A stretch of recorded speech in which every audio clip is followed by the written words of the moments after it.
We are Epiband. Our team consists of physicists, biomedical engineers, and entrepreneurs, and is backed by a Mayo Clinic physician in allergy medicine. I'm not sure if you have ever experienced anaphylaxis, but I have, and it's not fun.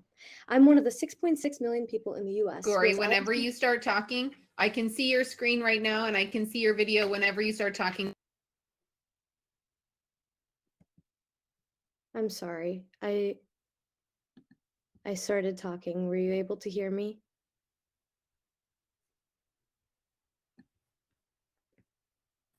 Sorry, I think Okay. she's having some connection problems.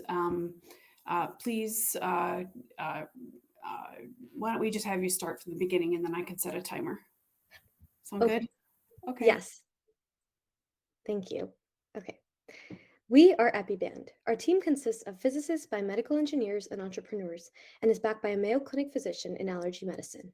I'm not sure if you have ever experienced anaphylaxis, but I have, and it is not fun.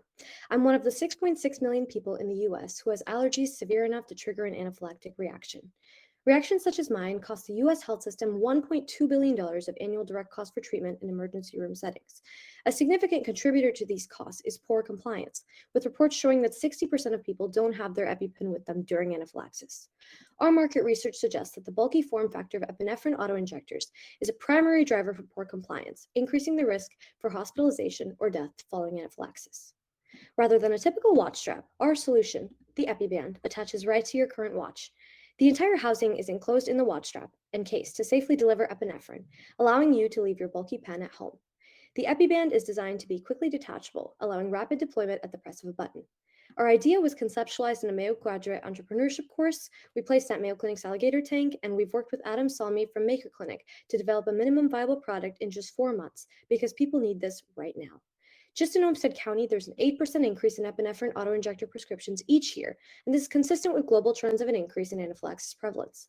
With 1 in 5 Americans wearing a smartwatch or fitness tracker, we're uniquely positioned to capitalize on the shift from hospital-based medicine to home-based medicine, driven in part by technology companies with smartwatch manufacturing interests. There's no better time than now for the Epiband. Unlike the current EpiPen business model, where one unit is $350, we hope to charge $250. $250 multiplied by the estimate of 6.6 million Americans with severe allergies equates to a yearly revenue potential of $1.65 billion. We hope to charge less than the current model of EpiPens due to the immense need for the device and the many people who can't afford an EpiPen currently. Thank you. We look forward to your ideas and support to take this forward, and now open for questions. Great job. Raina, are you back live? Is your connection good? Yes. Okay. So judges, go ahead and I will mute myself. Sorry, I will start. I really like this idea. I think it's a very clever idea. I am in tech transfer, so I was wondering, what is your IP or intellectual property position? Do you have anything filed? So we're currently working with Mayo Clinic Ventures on IP protection. That's kind of where we're at right now. Yeah, so we have to take that step currently. Got it. So as a father with 2 kids with severe allergies who constantly, well, every year I EpiPens at their school because they expire and need to be replaced. So one of the things that really popped to me is in terms of the bands,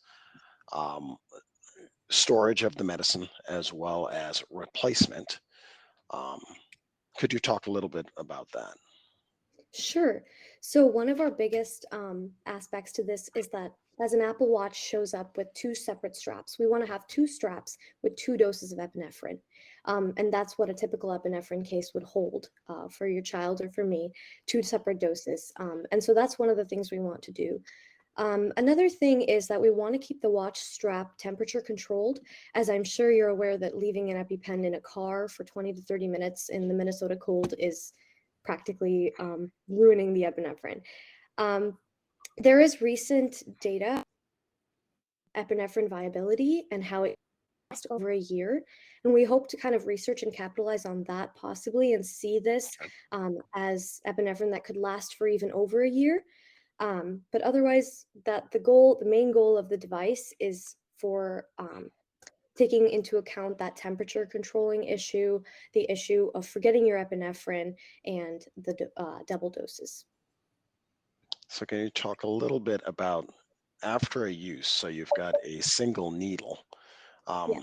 How do you anticipate if you need multiple uses in a year, which unfortunately I've had to deal with? Right. So the first thing would be the 2 straps. There would be 2 doses in that, and that's your second dose.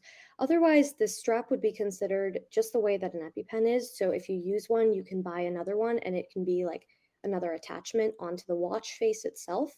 And so if you go through a strap, you can buy some sort of a like a replenisher of the device as like a second use, but hopefully that would not need to be something that's very prevalent, considering you'd have 2 doses on you at all times.